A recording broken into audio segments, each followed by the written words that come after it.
We are in a series called 30, okay? Because we are celebrating, again, we're celebrating 30th anniversary of CIC! Come on! Okay. I just saw that Kevin's like, just automatically hands are up. Okay, Pastor Son is getting excited. I gotta give him hands. Okay, so celebrating 30th anniversary of CIC. CIC got started in 1995. We still don't know yet like exactly when, but we are still on the track to find that out.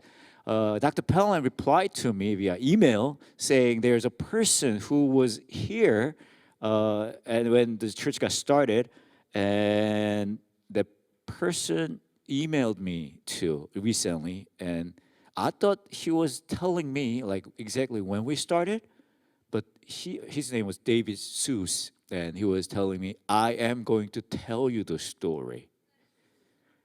I'm like, okay. There was a little preview. It's coming, we will know. But it is always interesting and fun to discover, where we are originally from. So I'll give you updates once we get that. So as we are celebrating 30th anniversary of CIC, we've been trying to see what we're really about. In our church network that CIC belongs to, Riverside Church Network, we have core values.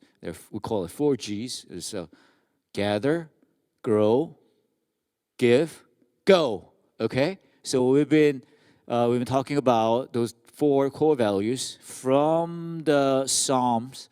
The songs, especially songs of ascent. It's the song they sang as they were walking up to the temple to worship as a community of faith.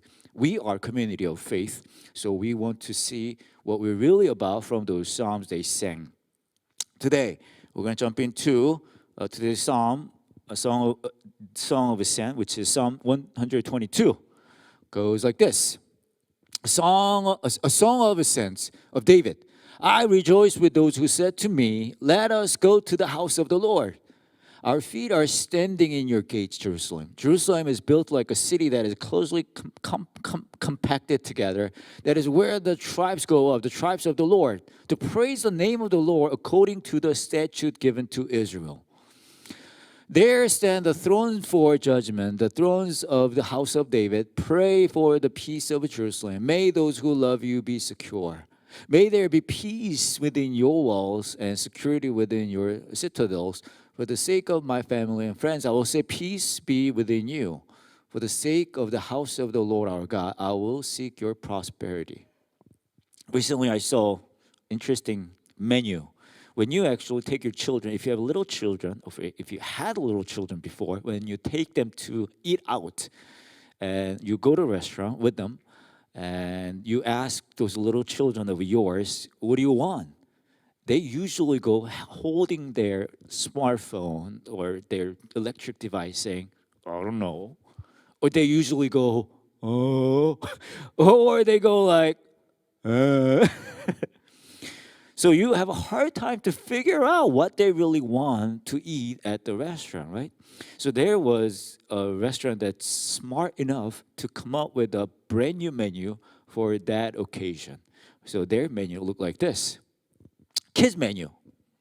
Age 12 and under, please. Okay? So when parents ask, what do you want? Then the kids can go like, whatever. There's a meal called whatever. It's a $10.95. It's a fishy tenders and chips. Okay? And then there's I don't know. I don't know is the name of the meal. Okay? I don't know.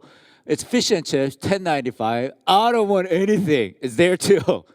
2 chicken strips and chips. Cluck here and cluck there. 2 crispy chicken wings and chips. I'm not hungry is there too. I'm not hungry. Name of the meal is I'm not hungry. Assorted pickles and slice of cheese. I don't want that is there too. I asked for McDonald's there too. Kid chips and dilly dip. And what? Garlic bread and gooey melted cheese. Huh? Fresh cut carrots and ranch dip. Seriously, no. Is there too. Liver and mashed with gravy. and don't care. Look at it. Yesterday's French fries from the dumpster.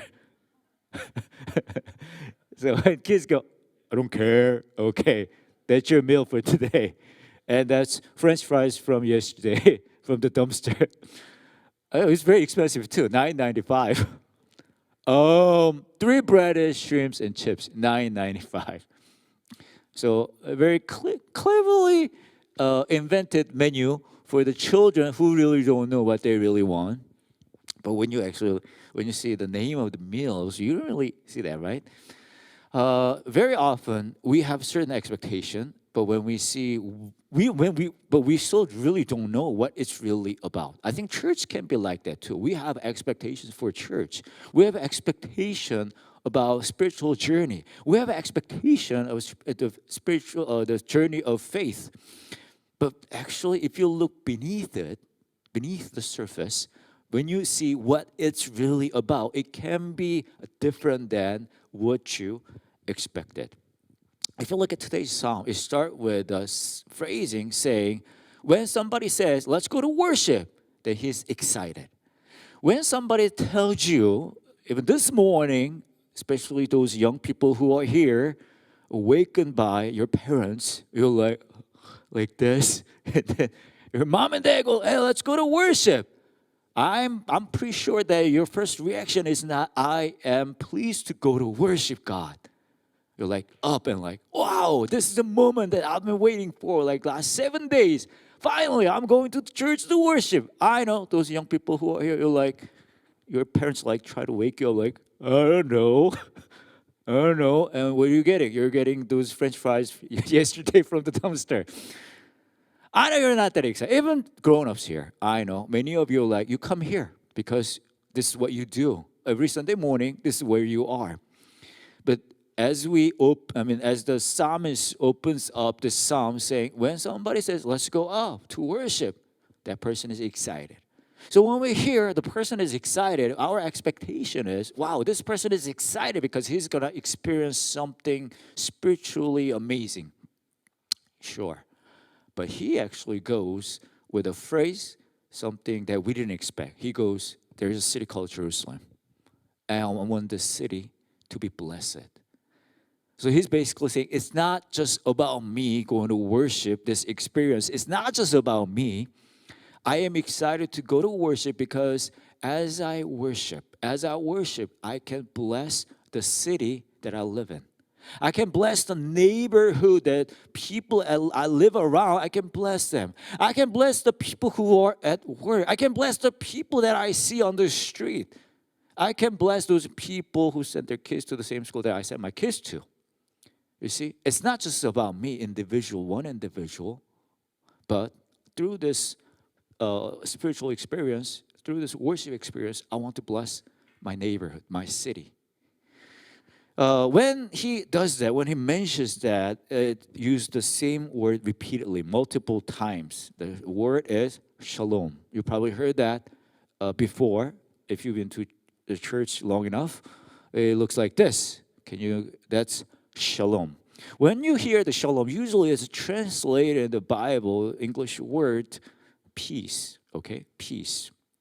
But it just doesn't. The meaning of the word is not. Well, it is. It can be rendered to the English word peace, but it's not. The meaning is not just limited to the concept of peace. It can actually go further. It also means completeness, wholeness. So shalom means it's the ideal being, your condition of a human being that you admire to be at.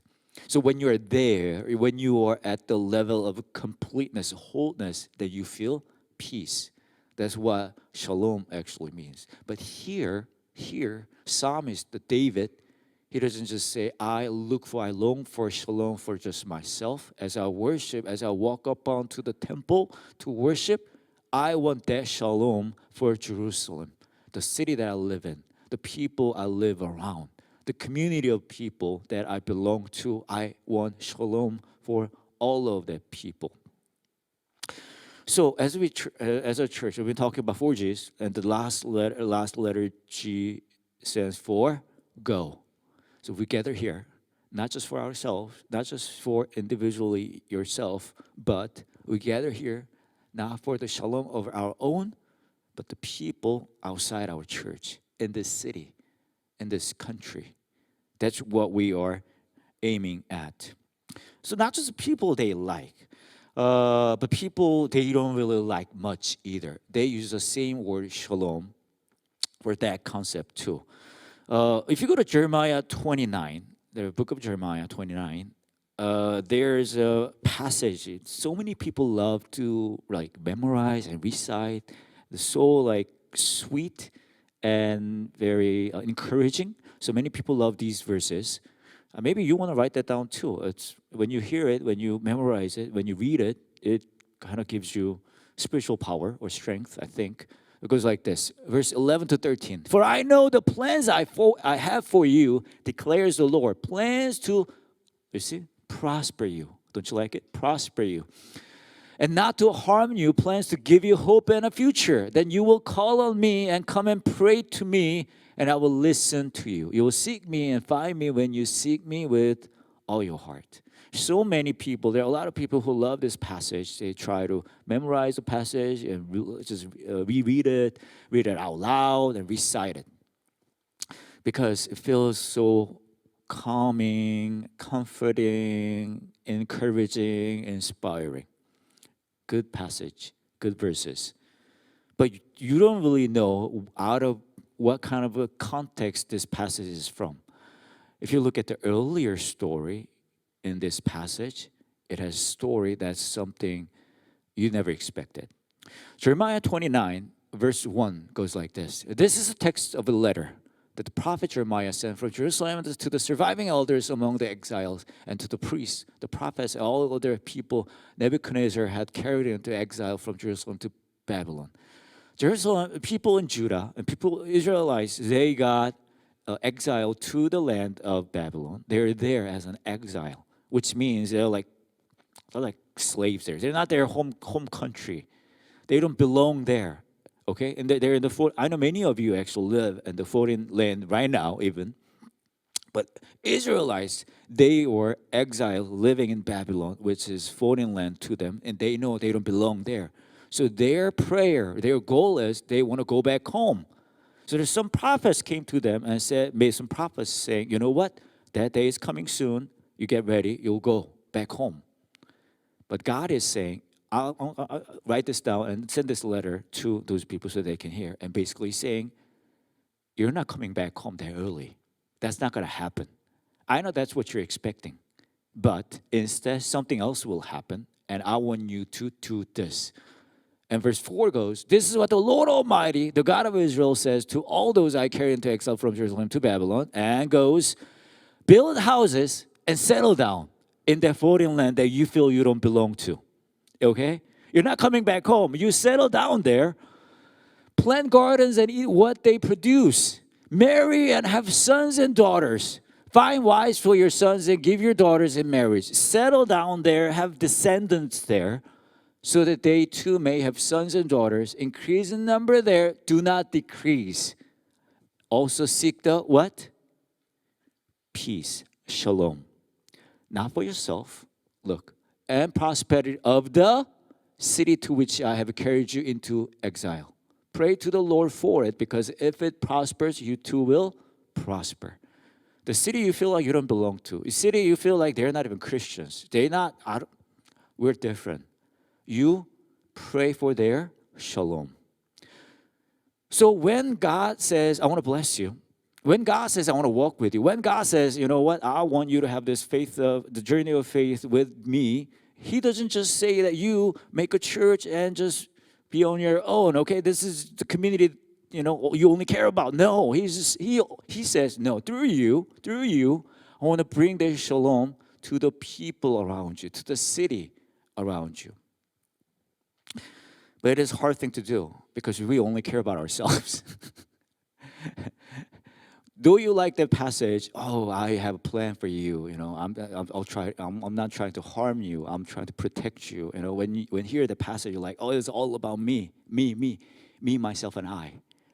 But God goes, no. Listen, there's a story behind it. I want to use you not just for yourself, to bring shalom to the people around you. But we only care about ourselves. So like we use the passage like it's for me, me. I love playing basketball. Okay, I love playing basketball since like I was little. So when I was in high school in the States, played every day. I used to play here too every Saturday night here at TCIS. They have a gym here. Every Saturday night we played. So as I was playing basketball, one day I kind of realized, I mean, this is my dream. Because even when I was little, I've always wanted to play basketball, and I play even. I'm in my mid-40, believe it or not, and I'm still playing, and this is awesome. I'm grateful. I'm like, oh, how would that be even possible? And then I realized that when I was in high school, I said prayer to God. I think after I played basketball with my friends, I again came home. On the way back home, I was driving, and I said to God, God, I wish I could play basketball rest of my life like this. And then I was living, and God answered my prayer. So I play basketball every Saturday night here at TCIS. Then I realized everything happened for that. You know why CIC got started 30 years ago? So that I could play basketball here. TCIS every Saturday night. You know why TCIS actually got started 50, 60, 70 years ago? So that I can play basketball every Saturday night here. You know why? TCIS moved to current location from Ojongdong? It was 13, 12 years ago. You know why that happened? So that I can play basketball every Saturday night. You know why Riverside Church Network started this partnership with CIC 12 years ago? Same answer. So that I can play basketball every Saturday night. You know why Riverside Church Community got started 28 years ago? So that I can play basketball every Saturday night. You know why you are even here? So that I can play basketball every Saturday night. You know why actually I got ordained to be a pastor? So that I can play basketball every Saturday night. So I was very grateful. God, you heard my prayer. You answered my prayer. I said, God, I want to play basketball not every Saturday night, rest of my life. And you made all this happen. You started CIC, you started Riverside Church, you get all these people, you started this partnership. Thank you, God. You heard my prayer. And then one day, a few months ago, actually, about a year ago, actually, God took away my ankles. I hurt my ankles, so I couldn't really play basketball any longer. So I retired from playing. And then I saw that it wasn't really about me. Then I saw that, though I said this simple prayer just for myself, God worked beyond that. Not just for my shalom, but for the shalom of so many people. In that, I was a little small piece of it. God actually brought together to bring His shalom to the people of God, of faith. Not just us, actually. They're still playing basketball. I'm not just in it. And Steve is still playing. Did you play last night, Steve? No, you didn't get to play. Okay, but he usually plays. And so many of them actually are unchurched people. They don't come to church. They just come to play basketball. But we have so much fun. They have so much fun now. It's not we any longer. But I realize again, He brought His shalom to the people around us, not just for me. And when I was saying, all these things happen because so that I can play basketball every Saturday, you must be thinking in your head, Pastor Sonny is being silly again. Yes, that's what I was doing. But at the same time, you do the same thing. You pray, oh God, my career, please. Oh God, my school. Oh God, my job. Oh God, my kids. God, all those things. You got to answer my prayer. My own shalom. You got to bring shalom for me, myself, and I. But God's plan is beyond your own shalom. His shalom is not just for you, yourself, but for the people around you and for the people in the city. So as we gather as a church, CIC, I want you to not just pray for your own shalom, but the shalom for the neighbors around you, the city, the country. I know some of you just stay here for a short time. I know this church, CIC, is a highly transitional church. People come and go. Yet, Jeremiah 29, what does it say? Settle here. Pray for the shalom of this city that you live in right now. So I want this church, CIC, to be the church going out, praying for shalom for this country, this city. But it is really, really hard. If you look at Book of Jonah, Book of Jonah is well known for the fish, big fish, swallow Jonah, right? But it's not just about the fish. Whole story, okay, I'll just shorten the whole story, give you the brief summary of it. There's a guy named Jonah, and God appeared to Jonah. It was like, Jonah, no, I have a mission for you. What is it? And I want you to go to the city of Nineveh and tell them, deliver my message to them. But Jonah didn't go there. He took the boat to somewhere else. And the God was like, brought the storm, and the people, crew on the boat threw Jonah in the water. And the big fish appeared, swallowed Jonah. Jonah was in the fish, inside the fish's belly. He prayed in there.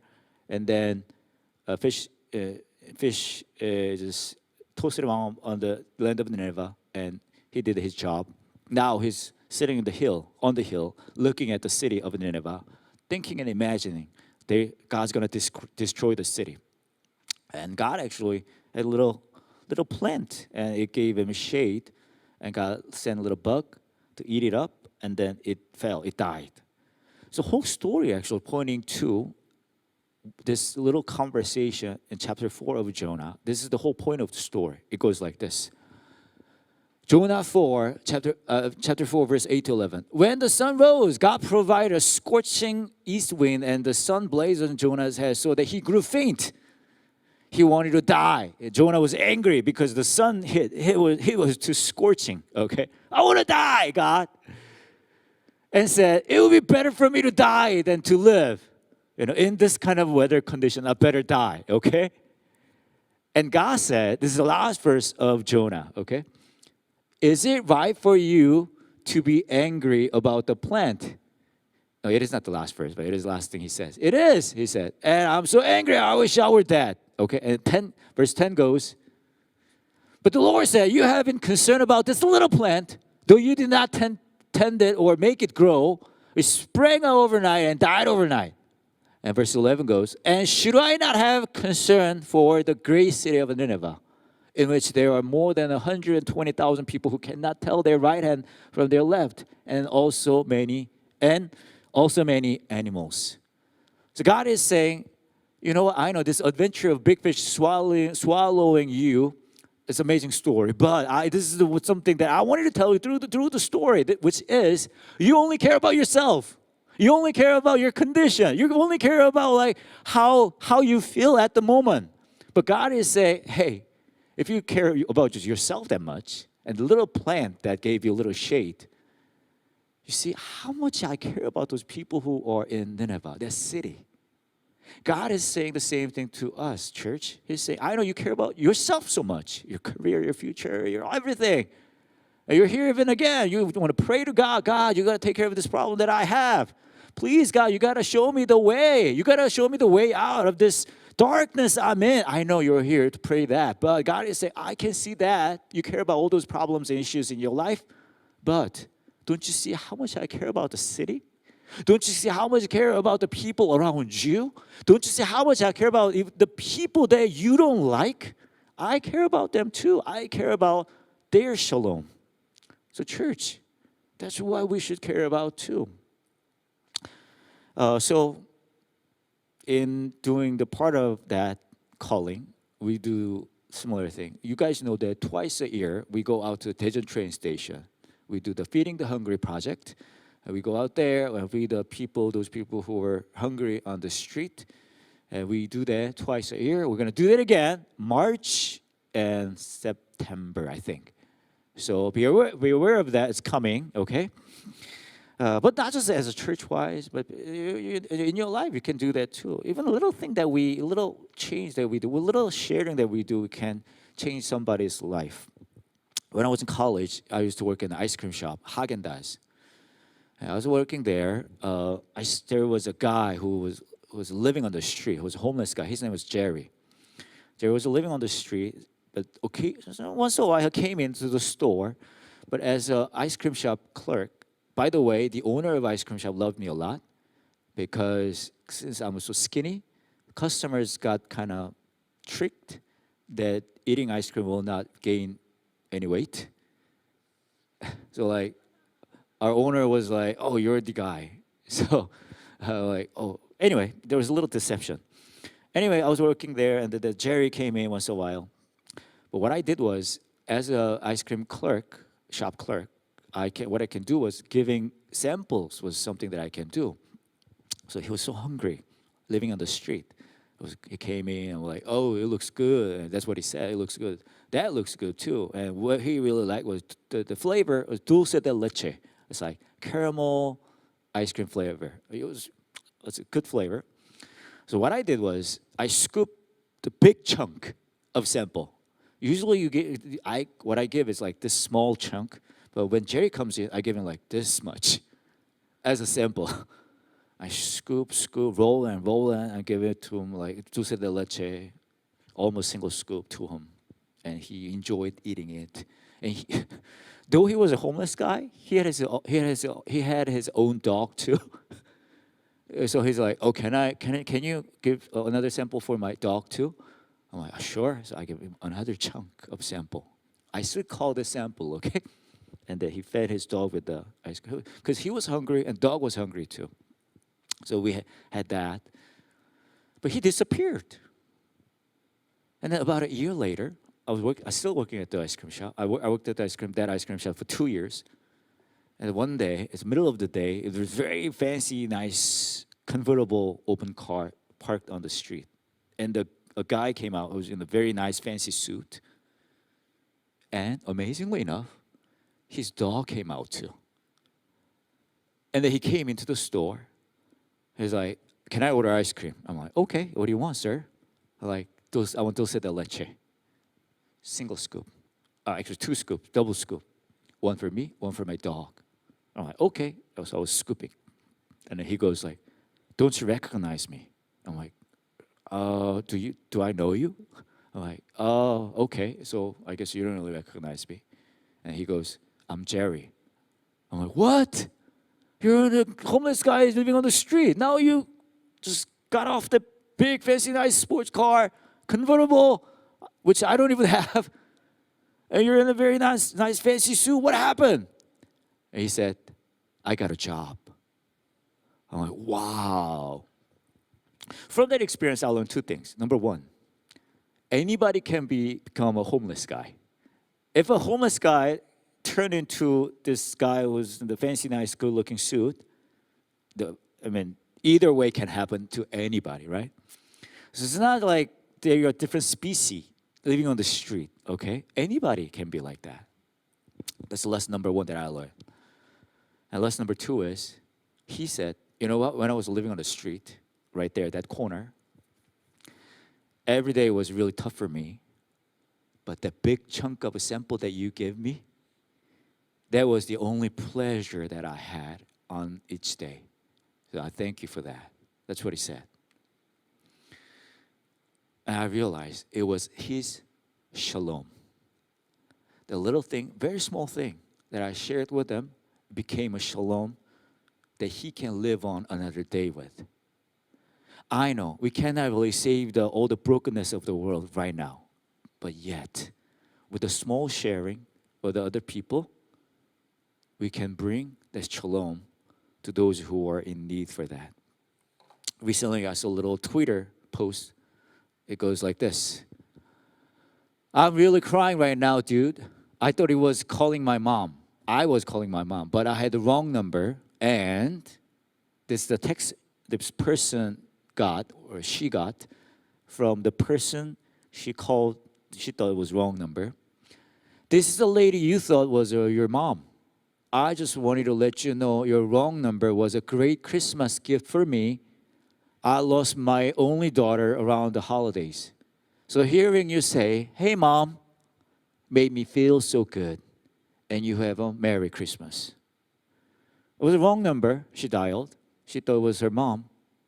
But it became a shalom for that lady who lost her only daughter. I'm not just saying that as a church we got to go out and bring shalom to the city. We got to do that. But at the same time, individually in your life, you can do that. Even like small things, little things you do. God's gonna work, bring His shalom to the people around you. The most favorite, well-known, and most beloved Bible, one of the most beloved Bible passages must be John 3:16. It goes, "God so loved the world." It doesn't say God so loved the church. It doesn't say God so loved me. It doesn't say God so loved my family. It says what? God so loved the world. World. Those people you really like, in there too. Those people we feel like far away from us, in there too. Those people who don't go to church, in there too. God so loved the world, He gave us His one and only Son. So we, as a church, heard the message. We know what kind of sacrifice God made to prove and complete that love. And we also know it's not just about us, but about the people around us. So I want you to pray for the shalom of the city, those people who are broken. If you have somebody around you, it can be your neighbor, it can be a person from your work, and who are having a hard time, please keep those people in your prayer for their shalom. That's what we are called to do. Throughout the month, we've been talking about church. 4 G's: gather, grow, give, go. And these are very important core values for us. Why? Because Jesus did the same. He gathered His disciples, taught them, trained them, sent them away. He shared His life with them. So we do the same thing. So as we do that, we want to remember that story. God so loved the world, He gave us His one and only Son. So at this time, I'd like to invite you to the communion table. I want you to come to communion table, not just with it's another religious ritual. No. This communion table has all those 4 values, core values in it. Jesus said, you know what? Every time you gather, eat this, drink this, you do it in remembrance of me. Because I did the same thing on the cross. For that cross, I came to you. For the cross, I came and I tried to teach you what it's really about, what God's love is really about. On the cross, I actually sent you away. On the cross, I shared my life and death with you. So whenever you gather, break the bread, drink the wine from the cup, I want you to remember the cross. So as you come partake the Lord's table, I want you to carry that cross, and I want you to carry that 4 G's in you, in your life. Mr. Yoon and Mrs. Yoon, would you please help me? Come and, we're here. Okay. Would you please hold a cup and crackers, please? Okay, stand over there. Thank you.